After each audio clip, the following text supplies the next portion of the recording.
အဲ့တော့မိမိမှာစီချိုရှိနေပြီလားစီချိုရှိနေပြီဆိုရင်တော့ယခုပြပေးမယ့်ဗီဒီယိုကိုကြည့်သွားတင်တယ်ပေါ့နော်အဲ့တော့မိမိဟာစီချိုယောဂကိုခံစားနေရတယ်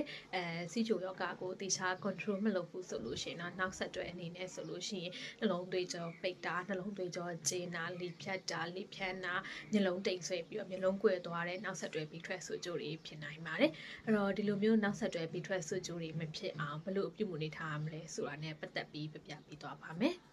ဒေါက်တာရှန်နီယာပါအထွေထွေယောဂကိုဆရာဝန်တယောက်ပါဒါအရေးကြီးဆုံးကတော့အစာတောက်ပေါ့နော်အဲ့တော့ဘလို့အစာတောက်တွေကိုစားပေးရမှာလဲဆိုလို့ရှိရင်နော်အစီစိတ်များတဲ့အစာတောက်တွေကိုလျှော့စားမယ်အငံလျှော့စားမယ်အရှိုများတဲ့အစာတောက်တွေကိုလျှော့စားမယ်ပေါ့နော်အဲ့တော့ထမင်းစားမယ်ဆိုလို့ရှိရင်တော့ပေါ့နော်ထမင်းပကံကို၄ပုံပုံမယ်၄ပုံပုံပြီးတော့၄ပုံတစ်ပုံကထမင်းစားမယ်နောက်ထပ်၄ပုံတစ်ပုံကအသားစားပြီးတော့မှနောက်ထပ်၄ပုံ2ပုံကိုကြာတော့ဒီအသေးအရွယ်တွေစားပေးရမှာပဲဖြစ်ပါတယ်နောက်တစ်ချက်ကတော့ပေါ့နော်စီချိုပုံမှန် control ရအောင်ဆေးပုံမှန်တောက်ပေးရမှာပဲဖြစ်တယ်ပေါ့နော်အဲ့တော့ဆေးပုံမှန်တောက်ရင်